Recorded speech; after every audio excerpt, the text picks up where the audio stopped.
Okay. All right. I'm just waiting for. Oh, shoot. I'm on the wrong one. Cancel. Whoops. Finish. Shoot. I went on Facebook. I was supposed to be going on Instagram. Okay. I get all mixed up because I do 4 lives, 4 different places. Okay. Am I on Instagram? Can't even tell. Yeah, I think I'm pretty sure I am. Oh, well. Okay. Just waiting for people to turn up. Hello.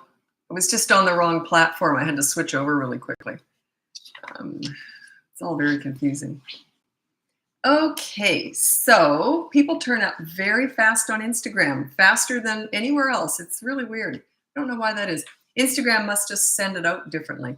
Okay, so I'm Lisa. I'm a parenting coach. If you go on the link above, you can see my free behavior board, my mini toddler courses, or my big boot camp course, or you can hire me for coaching. And I'm just here to answer your questions. This is where I answer parenting questions. I generally don't do this anywhere else. So I do like usually about 90 minutes a day on different platforms doing lives. So this is where I answer all the parenting questions. Okay, so let's get going. Oh, you're from Canada. Healthier choices for me. Huh. Healthier choices. I'm a health food nut, so maybe that might be of interest to me. And I'm Canadian. Okay, so what are your parenting questions? Yeah, I don't let people in on the lives because I don't know you. I only let someone in when I first started doing lives, and they started talking about their business. So I've never done it since. Yeah, they just wanted my audience. That was on TikTok. I got a big audience on TikTok, and that's what they wanted. So yeah, I don't know. Hi, New Zealand. We used to ski there from. We used to live in Australia, and we used to ski in Queenstown there. Just gorgeous down there. That lake, though, that when you're skiing down Queenstown, it's not Queenstown that you stay in, I think, or is it? I don't know, but that huge lake, it always reminded me, like we went there a couple times. It reminds me of like the Loch Ness Monster Lake. It's just so dark and deep looking and cold, and yeah, it's a beautiful place. Hi, Japan. I'm a Nana watching. Hi, Nana. I'll be a grandmother in a few days. My first grandchild's due. Okay, my 3-year-old hits and screams when he doesn't get his way. It's a new thing he started. Any tips, please? Okay, there's a couple of reasons why that's happening. By 3 years old, they often find their power, okay?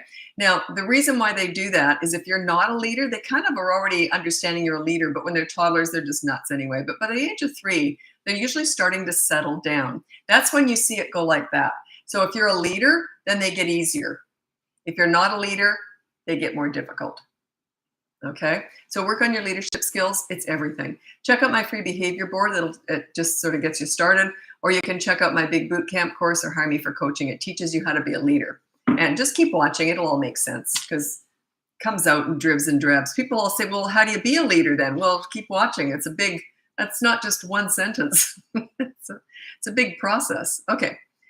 What do I do when my child is hitting me and smack? Well, I don't know the age. I need the age. Or I can't answer that. Are they 16 years old or 6 months? I don't know. I need an age. Okay, my baby, a toddler, is 20 months old and is very addicted to her binky. How can I get her to stop, or what should I do? Now, is a binky a blanket or a dummy? Like everyone, it depends where you're from. Different people, like a lot of people call something comforting, like a stuffed toy or a blanket, they call that a binky. Let's assume it's a dummy or a soother or a pacifier that you're talking about. And I'll tell you what I did with my son. He was 18 months old, and the only reason I didn't take him off quicker was because we did a big overseas flight from Australia to Canada to visit my family. And I thought, there's no way I'm taking those dummies away from him for that huge 24-hour haul. So anyway, we get home. The day after we get home, we both have horrible jet lag, my son and I. And he's only 18 months old, but I was determined. I thought, I'm just going to get rid of these dummies. So we put them all in a bag, and I had him hold the bag. And then I carried him out to our big, huge wheelie bins out in the carport. And I opened it up and I said, okay, say bye-bye. The dummies are going bye-bye. And I bought him some cute sippy cups or something. Oh, I bought him these sippy cups with like sort of rubber straws that he could chew on. So I sort of thought that might help. But anyway, so the whole day I thought, I'm in for one hell of a day, or a week actually. And because he had tantrums, I thought for sure it was going to be absolute hell. And he never once asked for a dummy. I couldn't believe it. Wouldn't have worked as well with his dad because his dad was more the pleaser parent. That's often the way. It doesn't matter as long as one of you's a leader. But anyway, his dad might have given in and maybe fished out the dummies, and our son would have known that. But with me, he knew when I said bye-bye, they're gone, they were gone. Anyway, every so often he'd go like this, and then he'd look over at me, and I'd instantly look away. I was not going to get eye contact when he was thinking about his dummies. So anyway, it worked. I'm not saying it's going to be that easy, but it's like just rip it off like a Band-Aid. Don't give them one at night or, maybe in the morning. Just say they're all gone, and here you get this instead. So give it a go. How to parent while child is sick. Everything goes out the window. All you do is I always say you meet their needs and manage their wants. So when you're parenting a sick child, do whatever to make them happy. Give in to everything. To feed a tantrum. Do whatever you want. All rules go out the window when kids are sick. All you're doing is catering to their health. That's it. Do whatever you got to do to make them feel better. How does that sound? Probably some people were surprised I said that. Someone asked me that ages ago. Yeah, well, yeah, they're sick. Do whatever they want. My kids could have watched TV all night long. They could have slept in bed with me. They could have had whatever they wanted. They're sick. I cater to them. Okay. My son was kicked in face at school today. He's in kindergarten. Thanks for putting the age in there. Nurse called and told me it was an accident. My son came home and told me it was on purpose. How do you approach the situation? Well, is your son prone to lying, or do you really believe your son? Even then, it's a tricky one. It just is, because you got two kids with two different stories. And unless an adult saw it, there's not much you can do. It's just he said, she said, whatever. There's not much you can do. What are you going to do about it anyway? Even if it wasn't an accident, I'm sure that kid's probably not going to do it again because they thought, oh, that didn't go so well. Hi, I live in Wanaka. Where the heck is Wanaka? I'm going to look that up. Wanaka, where is that? Never heard of it. Oh, New Zealand. Oh, okay. Which island is it? I'm just curious. South Island. Oh, okay. I never heard of that. Oh, I see. Okay, it's quite close to Queenstown, actually. Yeah, Queenstown. That's the only place we ever stayed. Okay, what to do with a 3-year-old screams uncontrollably when he doesn't get what he wants? Ignore it. So what? Allow him to scream. Allow him to process, hey, wait a minute, I don't get what I want, when I want, and how I want it every single time. Allow them to process that that's the fact. If you give in to that, it's just going to keep going till they're a teenager, 18 years old. They're going to be screaming out at their bosses to get what they want. I mean, you gotta take a stand and say you can't always have what you want. So that's on you. You don't actually say that, but yeah, they'll learn. So what if he screams and he doesn't get what he wants? There must be a payoff. Yeah. Like what I mean is past the age of about 3 to 4, if they keep doing that, it means you must be feeding it somehow, because they just wouldn't do that unless they thought they could get their own way. A 3-year-old occasionally does things she knows she shouldn't do, and she looks me right in the eye. If she does it, hitting plants with sticks, or she's just testing you. Just make sure there's a consequence. There has to be consequences for their actions. We all have to learn that. And a lot of adults aren't accountable for their actions. You know what always amazes me is I live downtown and I can see like parking. Sometimes I'll see right out front people getting parking tickets. And their parking meters run out. You know that they're in the wrong, and they'll argue it.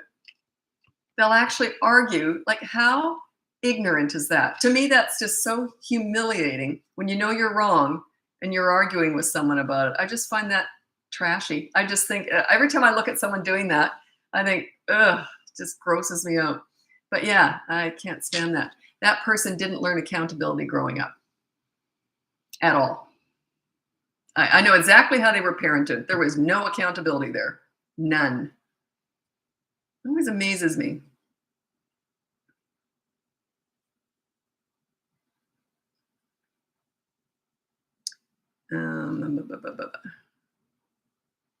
My 4-year-old son doubles down on, oh God, you're going to hate my answer. My 4-year-old, I can just tell, my 4-year-old doubles down on any boundary I set. You're playing too rough with your toy, so I say I'll take it away and get fine. Throw it in the garbage. I've let it play out and he throws it away.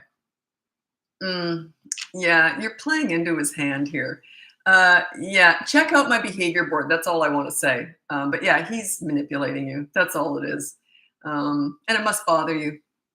because he wouldn't do it. At 4 years old, he wouldn't do that unless it bothered you. Whereas with me, I'd say, fine, whatever, who cares? Like, that's on you. Plus, you said, you're playing too rough with your toy, so I say I'll take it away, and you get fined. Why do you say you'll take it away? He already knows he's playing too rough. Why don't you just take it away and say, there it is, you were playing too rough. I take action. I don't threaten action. I do it. So yeah, you're waffling. You're weak, and they pick up on that. The kid was doing something I didn't like. I take action. At 4, he knows when he's doing something wrong, right? Right? Okay. How to raise 2 boys that have mutual love for each other. My 2-year-old keeps pushing and hitting my 1-year-old. Oh, they're just little. Don't worry about it. They'll grow into stuff. Yeah, they're just little. So there's not much you can do at this point. I'm going to read out my top 5 tips for parenting toddlers. And it's the last one that pertains to you. The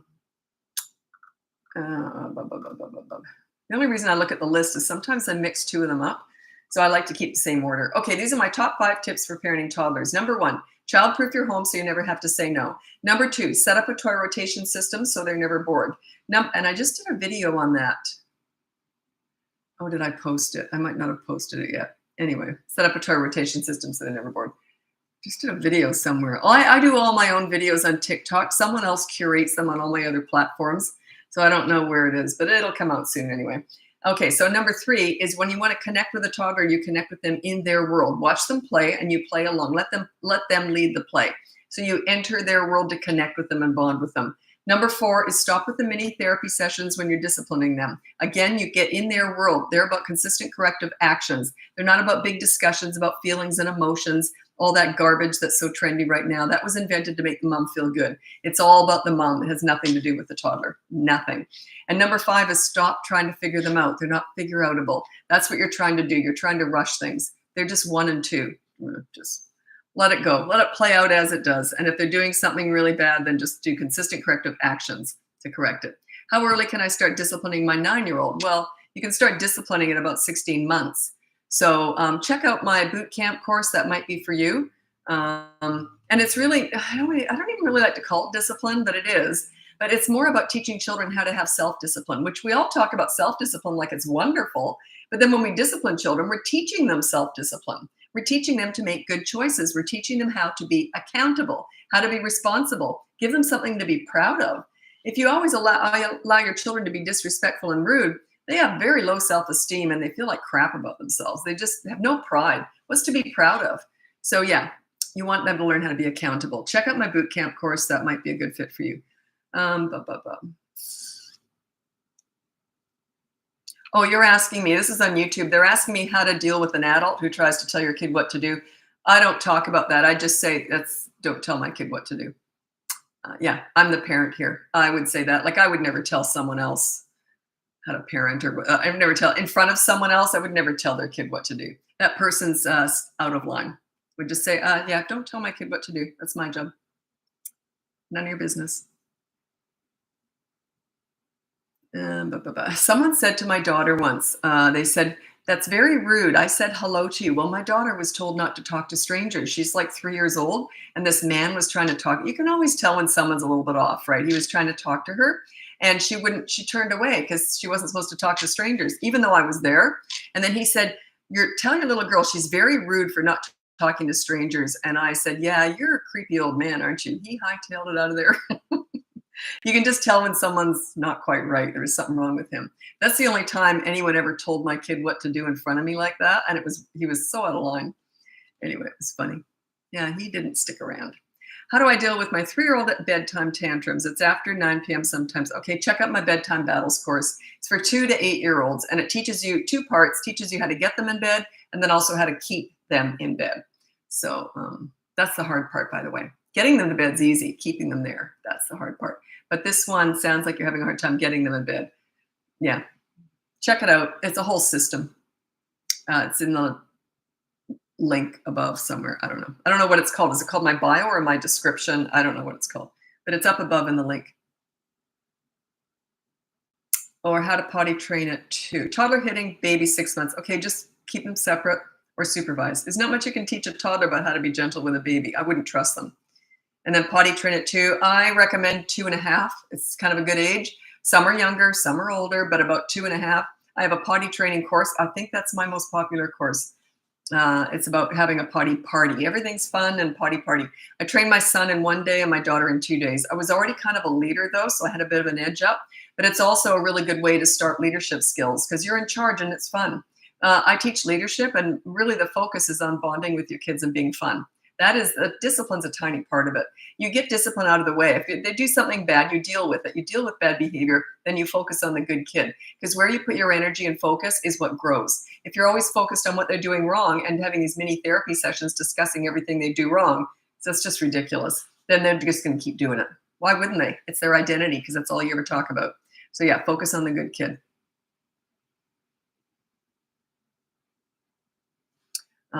If it comes up, I'll tell the swing story. That's a really good story to explain that. Anyway, I get tired of telling the same stories after a while. I have to take a break from them sometimes because I say them so often, pretty much every day.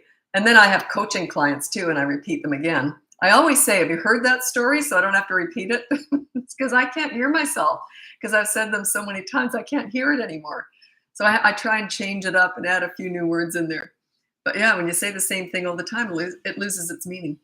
My son is almost 2, but refuses to nap now and is a disaster by 4:30. How do I get him to nap? Okay, I don't know if he needs it for sure. You might just, okay, I'll tell you, I don't know if he needs to nap or not. My kids both stopped daily naps at 12 months old. They had accidental naps, but that's only when they needed it. They just pass out somewhere. But yeah, they stopped napping at 12 months old. So they don't all need naps until they're 5 years old. Some people seem to think they do. Mine just stopped napping. And they were fine with that. But maybe they're transitioning from to needing naps to not needing them. And you might just be in that transition phase. I talk about that a lot, the transition phase. That's when children have problems. That's when we all have problems, transitioning, like moving house, moving banks, getting a new car, anytime we have to transition, it's new. And children tend to often get upset. And that's why they often don't transition very well, because it throws them off. They don't have a lot of perspective on the world yet. They don't have a lot of experience to know that they'll survive it. But everything new to them often throws them off. So yeah, it might just be, maybe they just don't need naps. Potentially, I don't know.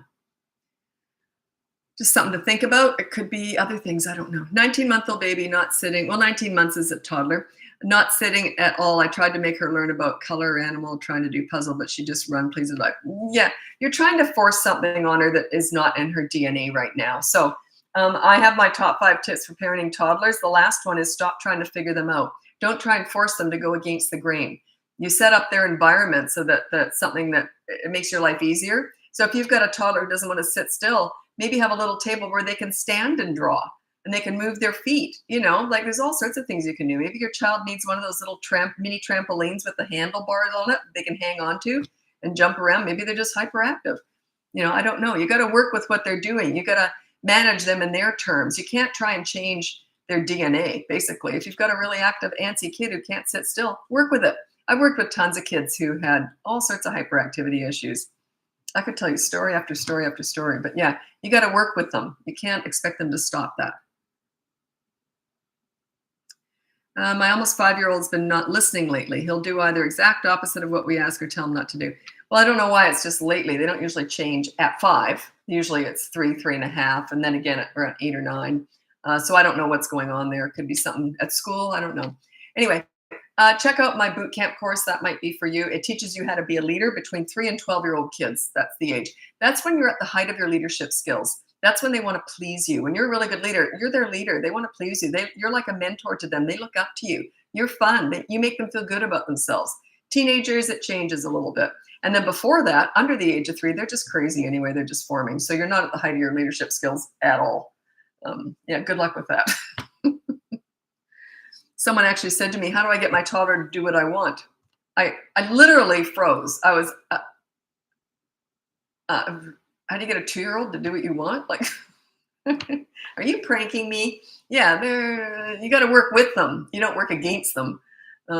Yeah.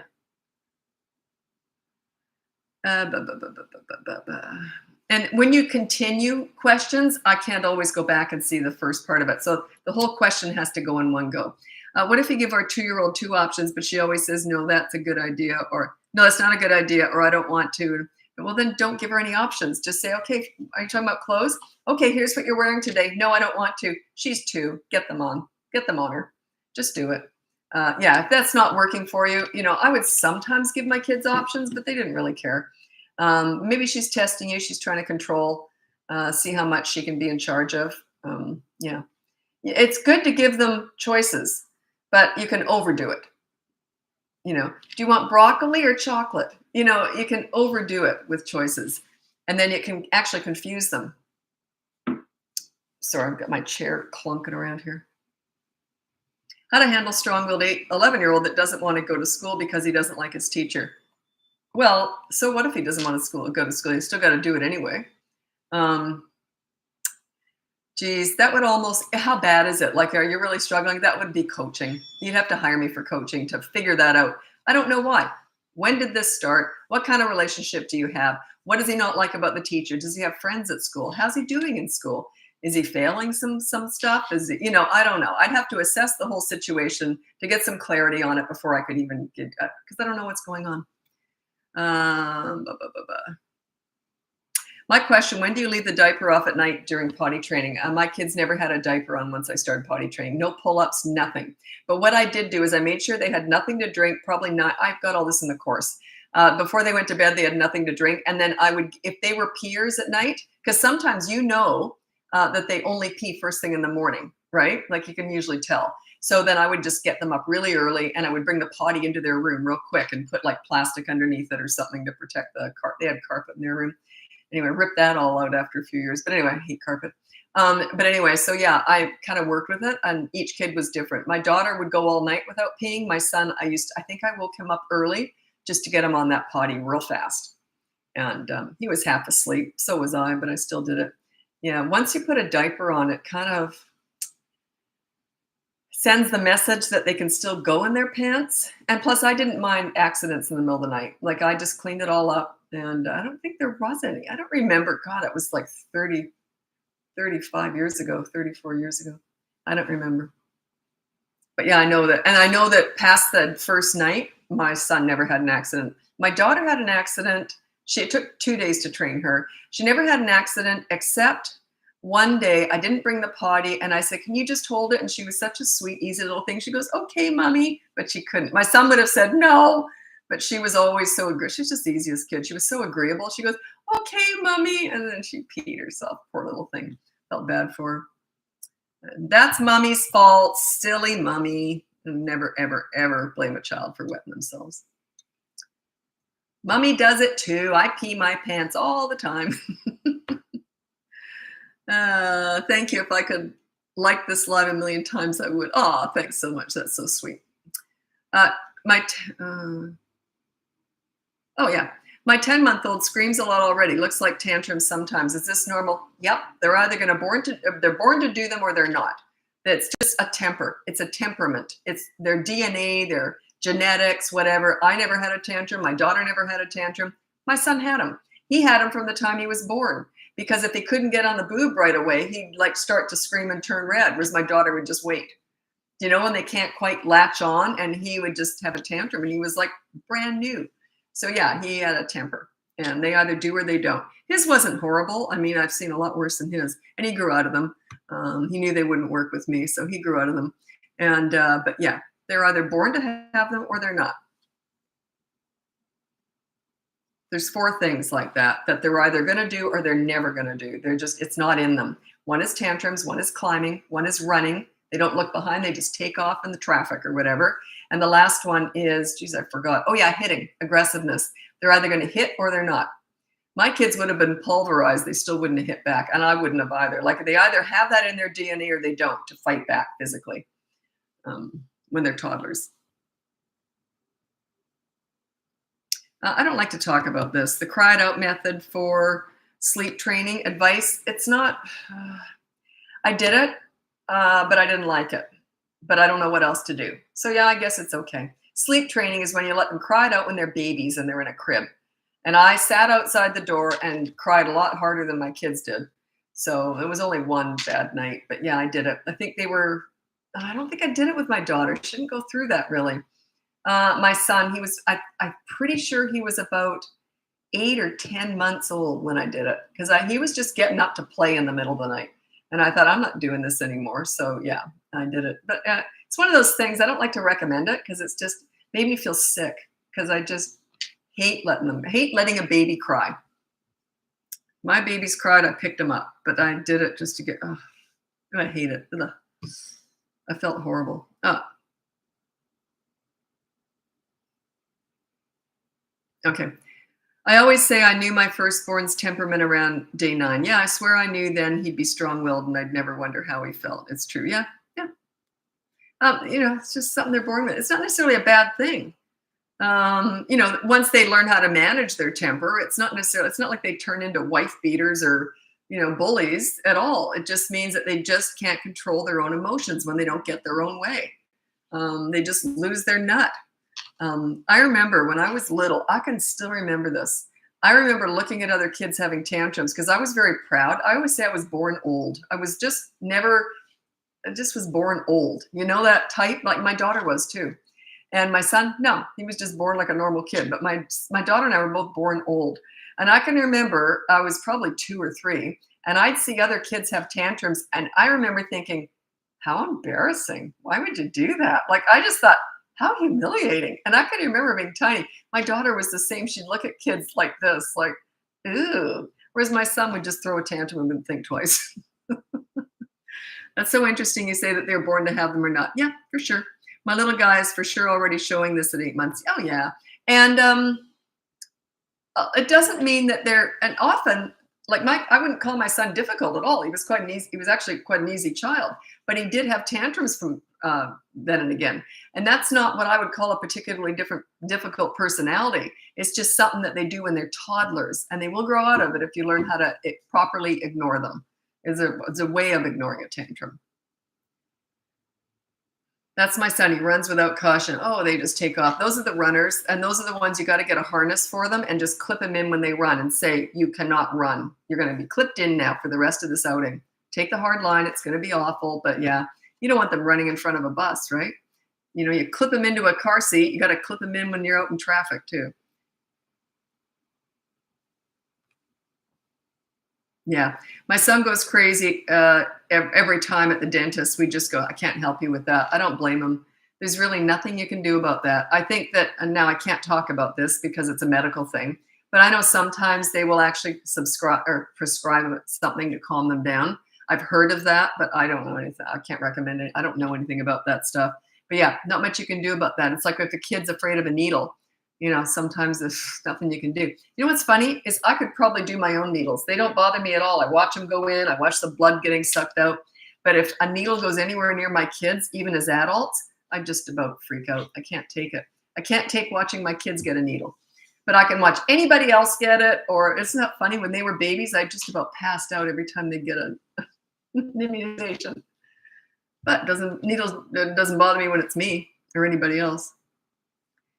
Okay, how can we tell night terror versus just crying it out in the crib? Any tips? Yeah, if they wake up screaming, that's usually a night terror. If they wake up, then they realize you're not coming to them, then they start crying, that's different. But a night terror, usually, this is what doctors have told me it is. And I don't know. I don't even know if they know for sure, but they say basically it's a nightmare that doesn't end. They wake up and they don't come out of the nightmare and they kind of relive it. Like if they're living something scary, it just scares them. So yeah, I would go in there and I would say, it's okay, let them know, and then have the galaxy lights or the sound machine or something to distract them away from that. Something that signifies you're awake now. If it's a sound machine, that sound machine that, I don't know why I'm pointing, but that sound machine that, I'll point over there, that sounds like a heartbeat. Have you ever heard that thing? It's like the whooshing inside the womb. That is loud. Like I remember I was coaching someone once and I could hear the sound in the back. This is years ago. And I heard the sound and I said, what's that sound in the background? It sounds like a womb. And she goes, oh yeah, that's just the sound machine for the baby. And it was locked behind a door in the baby's room. And I could hear it from like the dining room. It was loud. And she goes, well, yeah, when they're inside, it is loud. I thought, wow, how interesting, eh? So yeah, have something that signifies, hey, you're awake now and you're okay. But even that, I don't know for sure if it'll work. It's one of those things I'm like, give it a go. I don't know. Oh, I don't talk about other people's kids. If you're asking me about someone else's kids, I don't tell you how to handle other people's kids. I just don't, because I never handled other people's kids unless they were under my care. But even then, I don't give advice on that, because if I give you advice on how to handle someone else's kids and the parents don't like it, and I don't do that. What are examples for age-appropriate discipline for teenagers? It's usually a chore. It's usually a chore. Or if they won't do their homework, say, I'll tell you what, you got to get your homework done. Don't say, I want you to do your homework, please. Don't beg. Just say, you got to get your homework done. It's just one of those things in life you got to do. I'll hold your phone until it's done. If you really need some music, I'll be in control of that. So don't hand them the phone. Just say, and see if that goes. If you can't do that with a teenager, you got bigger things to worry about. So you might want to hire me. I don't have a course on teenagers, but yeah, if you can't even do that with a teenager, then you might want to hire me and we'll work on that. But and we don't start with that. If you're really struggling with a teenager, that's my favorite age, actually. If you're really struggling with a teenager, we don't start with that hard line, holding onto their phone. That's an accelerator if you're really struggling with them. If you're at war with your teenager, you don't touch their phone. Yeah, good luck with that. We start slower. Age 12. Okay, so that's a tween, a preteen. 9 to 12 is a tween. 13 is teenager. But yeah, mine runs and climbs. What does that mean? I don't know. I don't know. Just means that they're busy. Can you tell difference of a manipulative cry or upsetting cry, 18 months old? No, it's how they look at you usually. Well, I don't know. I mean, I could. Do you want me to do it? I mean,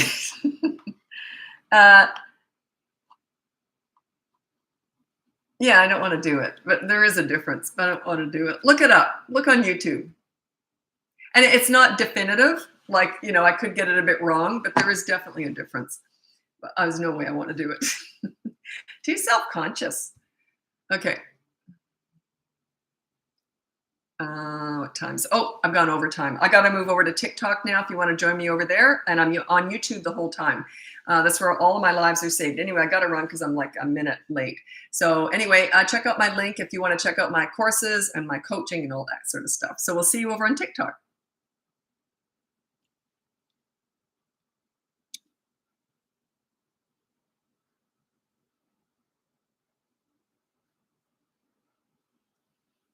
I'm fast. Just takes the phone a second to. Okay. Now it's really weird. TikTok, I'm talking to you to YouTube.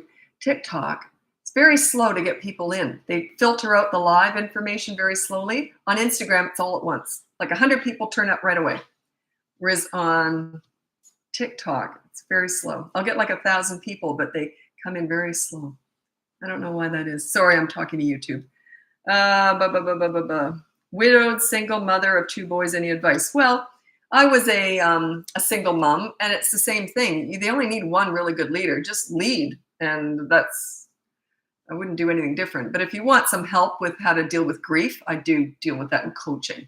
I don't have any general advice for that because I don't know how old they are, what you're going through. Yeah. Okay, hi TikTok. I was just on my I did Facebook earlier today. And then I just finished Instagram, and now I'm here on TikTok. So I do 90 minutes a day of lives, and they're all filmed on YouTube. So the whole 90 minutes is on YouTube. Anyway, so you can start with your parenting questions. If you go on the link above, you can see my free behavior board, my mini toddler courses, my big boot camp course, or you can hire me for coaching. And then you can just start asking questions anytime you want. I'll do my best. Someone said, actually 2 people in the last week have said, do you know anything about teenagers? That's my specialty. I started my business doing teen crisis work. So if you have any questions about teenagers, it's just most people have toddlers on here for some reason. But yeah, teenagers are my favorite age. 3-year-old, hit and curses a lot. I have trouble. He is an only child and wild. He has sleep apnea. Well, I don't know. I can't discuss sleep apnea because that's a medical issue. So I can't relate that to anything else. But yeah, you want to work on your leadership skills. You lead, they will follow. He's only 3. You want to get this started now. You can start with my free behavior board or check out my boot camp course. That's from 3 to 12 years old. And it's a 5-week course. It's all about you, your leadership. We're never fixing kids. We're fixing and teaching parents here. And every parent does the best they know how. No one gets a baby in the hospital and says, I'm going to mess you up. Everyone goes, oh, I'm just going to love you and I'm going to love you so much. But I mean, if you've never done it before, it's a big job. Parenting is the hardest job in the world with the least amount of training. And everyone expects you to be an expert, especially you. Does that make any sense? Does that make any sense at all? No. You know why people expected that? Because years and decades and hundreds of years ago, there was a village raising kids. So there was a lot of seniors, grandparents around, great-grandparents around helping. Now we're all on our own doing it. So you see the difference? That's why people, and I know it's just my own theory, but that's why people seem to think it should just come naturally. We don't have all the ancestors around helping us raise kids anymore. We're all on our own trying to figure it out. So does that make sense? Yeah, go easy on yourself. God, parents are so hard on themselves. You should see the guilt I deal with in parent coaching.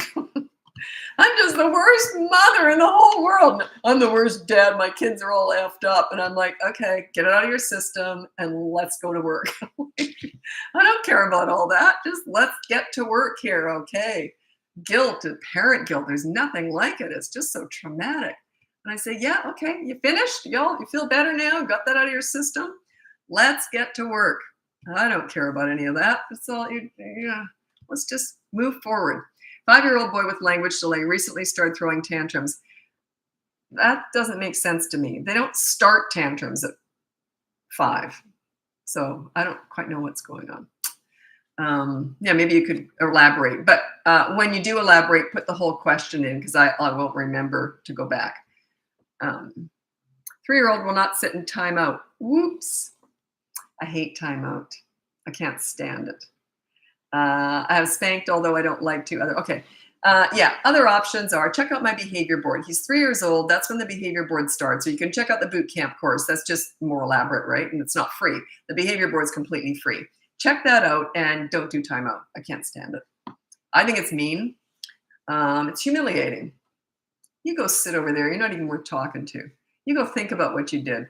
Then when you're done sitting there, then we're going to discuss everything you did wrong. I just think it's horrible. Imagine if you made a mistake at work and your boss said, time out in the corner. It's humiliating. Kids feel the same way. Night terrors. I just answered that. On Instagram. Were you over on Instagram? Yeah, I don't want to go into that quite so quickly because it's a lot of people follow me over here from Instagram.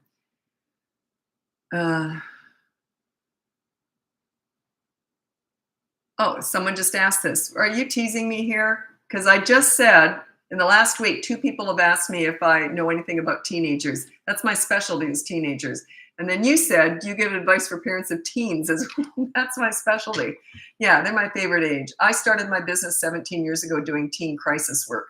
So that's my background. And but yeah, teenagers are my favorite age.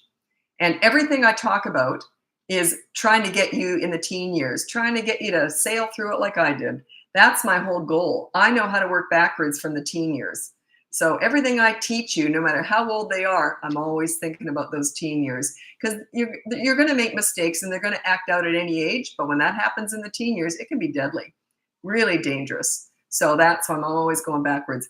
And I say this quite often. If you're going to take parenting advice from anybody, me or someone else, there's 2 criteria I think is imperative if you're going to take parenting advice because it is experience-based. Okay. 1, they have to have finished the job with their own kids. If they only have toddlers, how can they possibly teach parenting? How do they know where they're going to go? How do they know if they're investing in the right things? They haven't got a clue. So if all they have is toddlers or little kids and they're teaching parenting, I wouldn't. That's like taking financial advice from someone with $10 in the bank. They just haven't got the experience yet. So that's 1, they have to have finished the job with their own kids. Their kids are grown. The second one is they have to have had experience with hundreds of other kids. Hundreds. Because how can you possibly know kids if you haven't worked with hundreds of them? You have to have seen everything. So anyway, those are 2 criteria. So finish the job and experience with hundreds of kids. So that's that. It's experience-based, Anyway. I'm sure there's lots of other people out there like that too. But that's if I was going to get a parent, I've never read a book on parenting or kids or anything. But if I was going to recommend one, and I don't because I've never read one, but I would say look at the author. Have they got those 2 criteria? And I'm very careful. I've never looked at what anyone else teaches. I don't know anybody else out there. I stay in my lane. I'm experience based, and I only teach what I know. It's irrelevant to me what other people are talking about. Like, it doesn't mean anything to me. Um, plus, then I can never critique anyone else. I wouldn't do that anyway. So the only reason I know what's out there is when my clients come to me and they tell me. But even that, we don't go into that very much. Highly sensitive 4-year-old crying when something doesn't go her way, even when she doesn't say what she wants.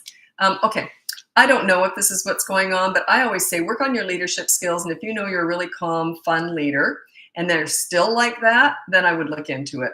But their emotions tend to calm down when they've got a calm leader. If you're a really good leader and you're fun and you're calm and you know how to make them accountable and it makes them feel safe, their emotions tend to just calm down. They feel safe. They feel well taken care of. They've got a safe place to land. They can tell you everything. So yeah, work on you first. And then if it's still a problem, then you can look at what's going on with the kid. Okay, I'm going to look at YouTube now.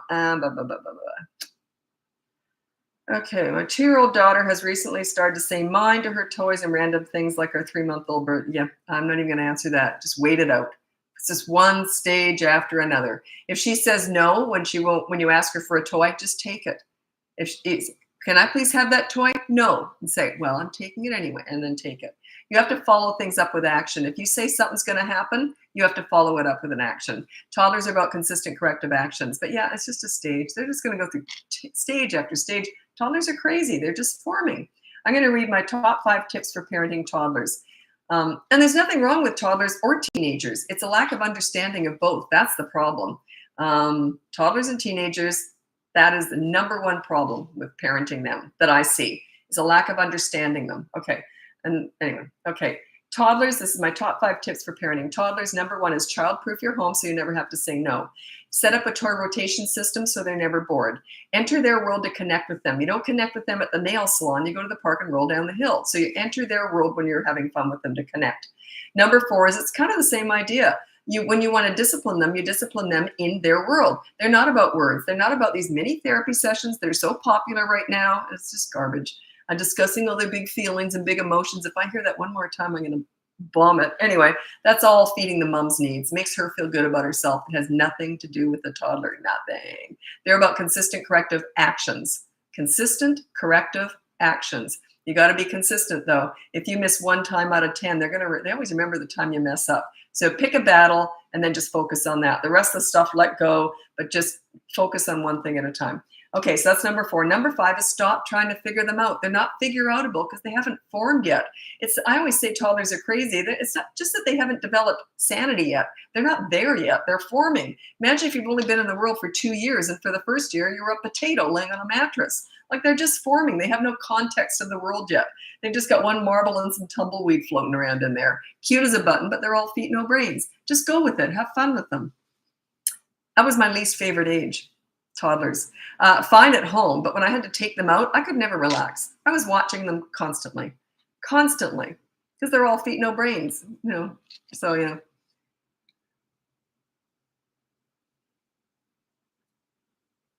Everything you just said needs to be in a TikTok or a book, please. In a TikTok. Yeah, I don't know. I don't know what I just said. I don't hear myself anymore. I have a really hard time hearing myself. Because I say the same things every day on these lives. More of your favorite resources? I don't have any resources. All my resources were kids.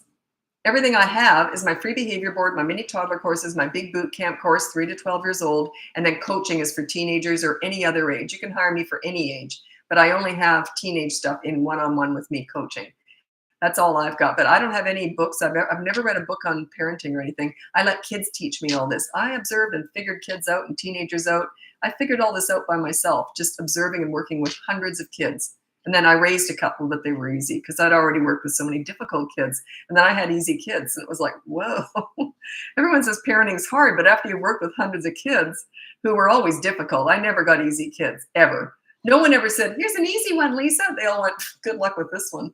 And, but yeah, anyway, so yeah, that's why parenting was a piece of cake for me because I'd already figured a whole bunch of stuff out.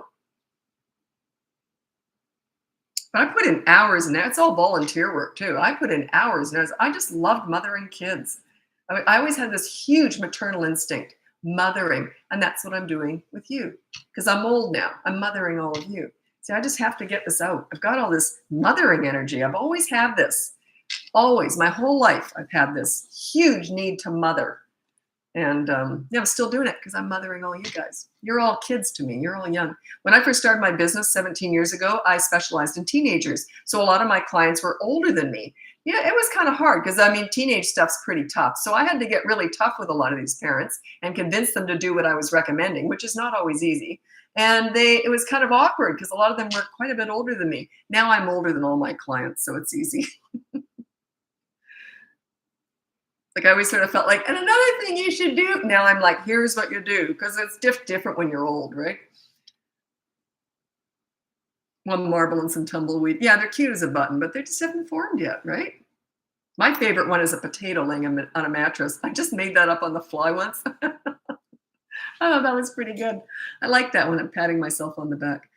Okay, this is a good one because it's so common, but it's so simple too. My toddler fights me to get dressed. Any tips for dressing toddler? Make it happen. I don't care if they've got their arms in the pant legs or whatever. If they're fighting you, just say, you're going to get dressed, and stay calm and don't look at them. Just keep getting them dressed. Like what I mean is don't get eye contact, because you're just looking at them like you're going to get this done, and make it happen. They'll eventually stop fighting you. I'll give you a good example of why I know this is so true, is that when our kids were doing that, they both go through that stage. All kids go through that stage usually.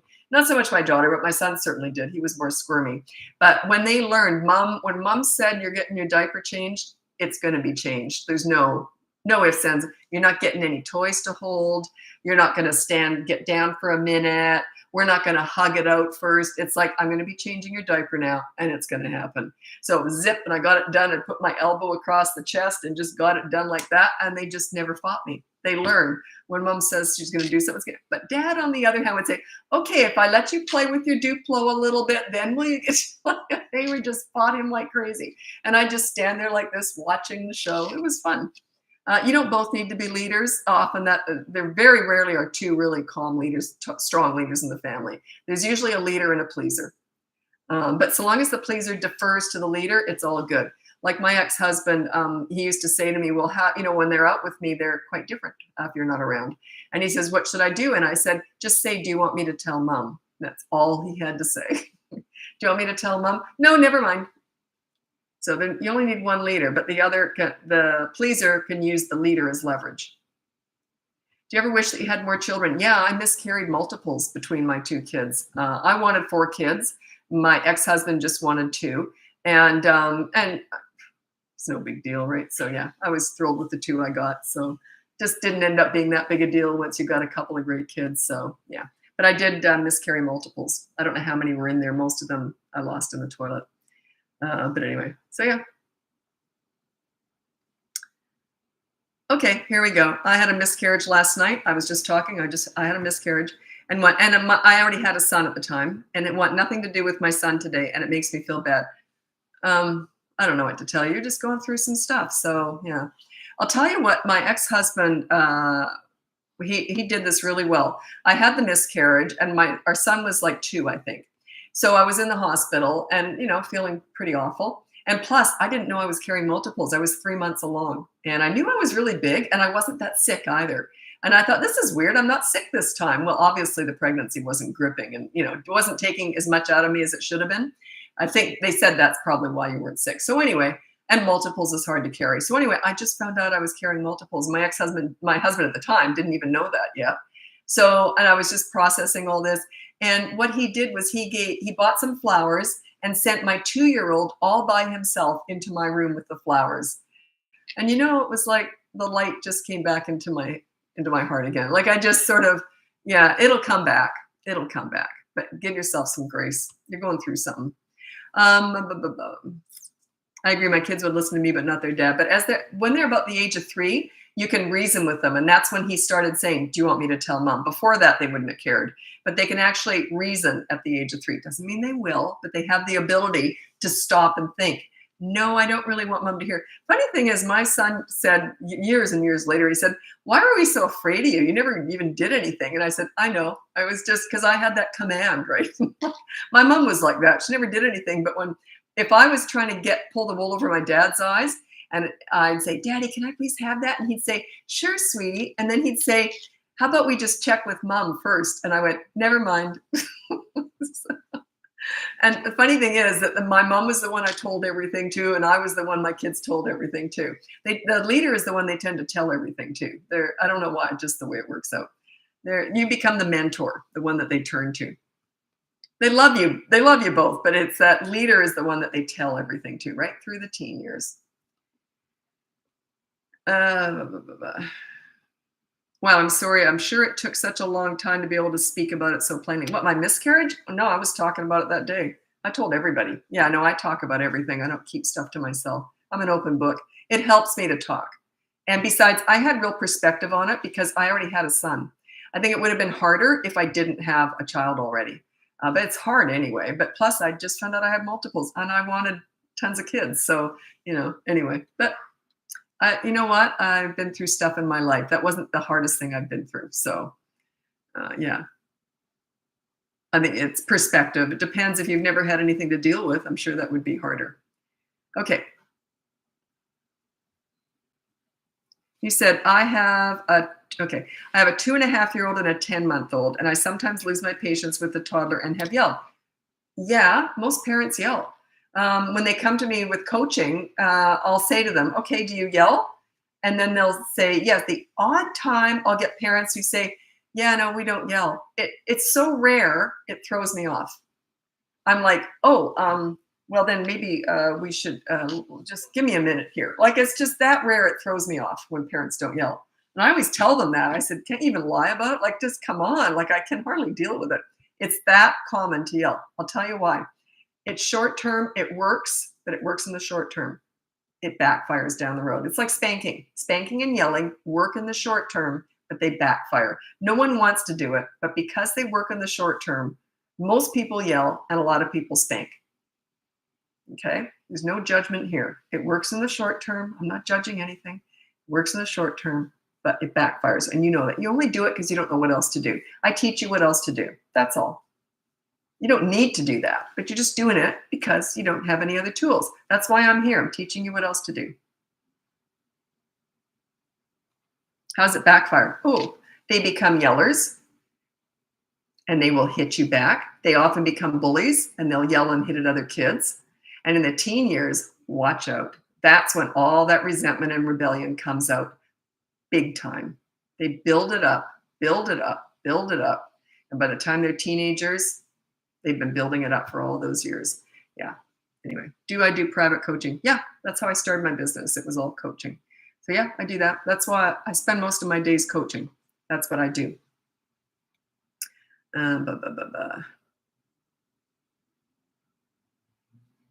Okay, how do you get through the why stage? Doesn't do, you just ask why over and over. Okay, with my kids, I used to say, they'd say why, and anything to do with space drives me nuts because I don't know why. I have a problem with infinity. Like, it messes my head up. I can hardly even fathom how there was ever nothing. Now, even now, I'm starting to sweat. It just stresses me out talking about the universe because how was there ever nothing? I can't wrap my head around that. Anyway, so that's kind of my answer is I would say to my kids, I don't know. What do you think? I get them to try and come up with an answer.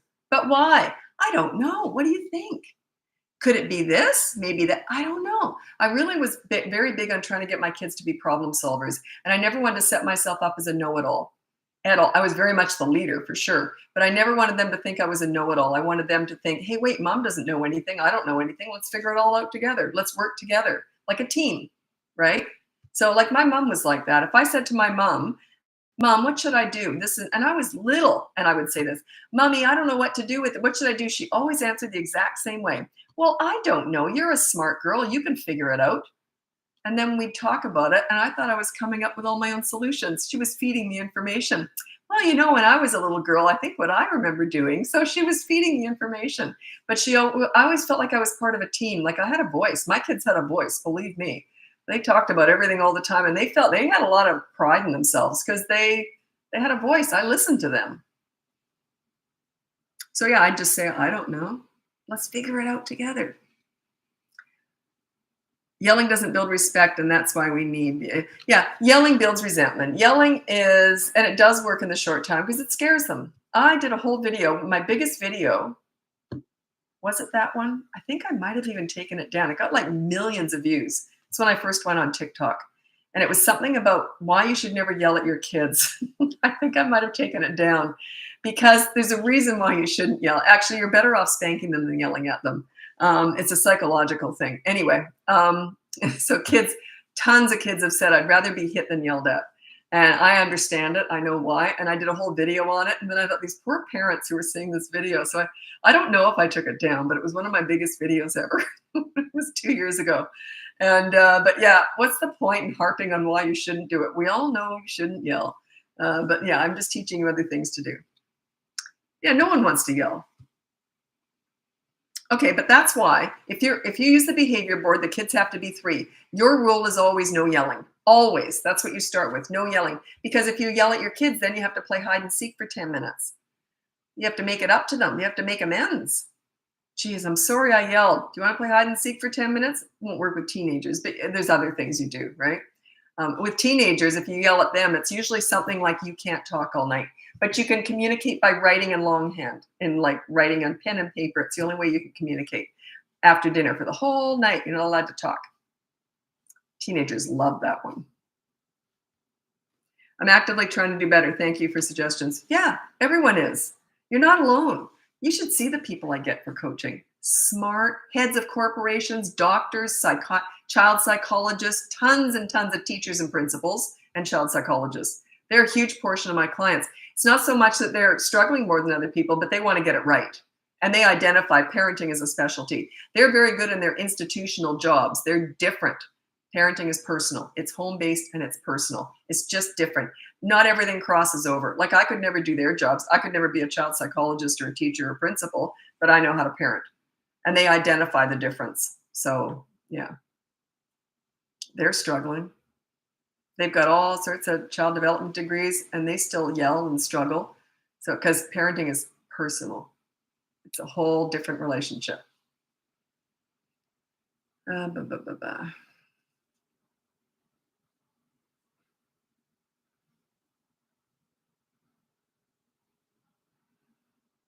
Okay. Can you give an example of a cleaning schedule for 5 kids, 2 and 8 years old? I haven't got a clue. I don't know how your home is set up and what you want them to do. And it sounds a little bit tough. I don't know. Here's what I did with my kids. They were 3 years old and they had 3 chores every single day. Make their bed, dirty clothes go in the hamper, and they put their clean laundry away. I did laundry every day. But I'm a minimalist and I'm very organized. So all 3 of those chores, make your bed, put your laundry away, because I did it every day, so it was very little, and put their dirty clothes in the hamper. It took under 2 minutes. And they were 3 years old and they were doing that. And they knew there was no TV or breakfast or anything until that was done. They just knew that. So they didn't think anything of it. Not once did I ever have a problem. And then when I said, by the way, pack your toys away because we're going to be heading out soon, and they just run around putting them away. But I did a toy rotation system, and I'm very organized, as I said. So there was like just a bookcase. I like everything out displayed. So on the bookcase, there was just an empty shelf for all the present toys they were using. They all got put away. So it'll make it very manageable and very doable. Like I see a lot of parents say, I'm just fed up. The kids' rooms are a pigsty. And I told them to clean it up. But they're like 5 years old and it's clutter and mess and dirt. And you expect a 5-year-old to clean that up? They made the mess, but they're just innocent little kids. You got to get the ball rolling. Clean it up, get organized, get a toy rotation system in place, and get really minimal and organized. Then you can expect them to keep it clean. But even then, I always went in and did the big cleaning. I guess you figured out by now I'm very anal with cleaning. I love cleaning and organizing. Not everyone has to be like that, but I wouldn't have expected that from my kids if it was a cluttered mess. I just wouldn't. So I made it very doable, very manageable. And I used my as soon as method. I just did a video on that over on TikTok. Okay, I just did a video on that here. I do my own TikTok, but I have someone else who does all my other platforms. So I never know what videos are going to go out. They only pick the best ones. If you're on TikTok, you get everything I'm thinking about. I don't care. I don't care how it's going to do. I just say what I want to talk about. So I know I did one. Did I?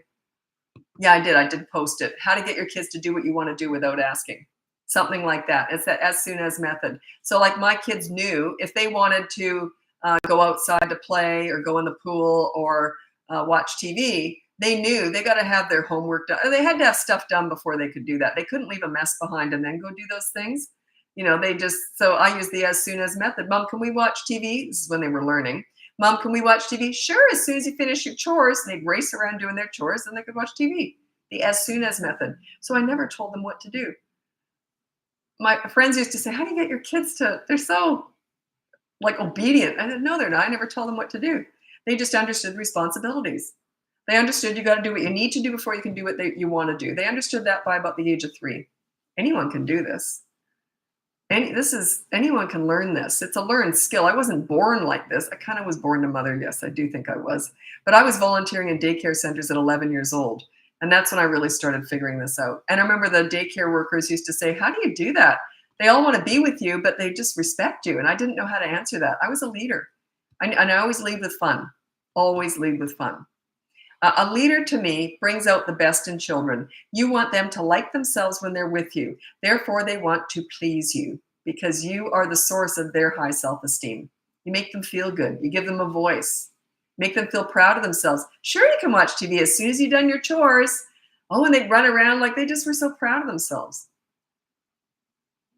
because they had responsibilities. And I made them easy, like I said. Anyway, I got to get going. Thanks so much for watching. Check out the link above. You can get my free behavior board, get my mini toddler courses, my big boot camp course, so you can hire me for coaching. Yes, I do coach. I get asked this every single day. Do you coach? Yeah, I started my business coaching. That's what I do all day. I'm coaching parents all day.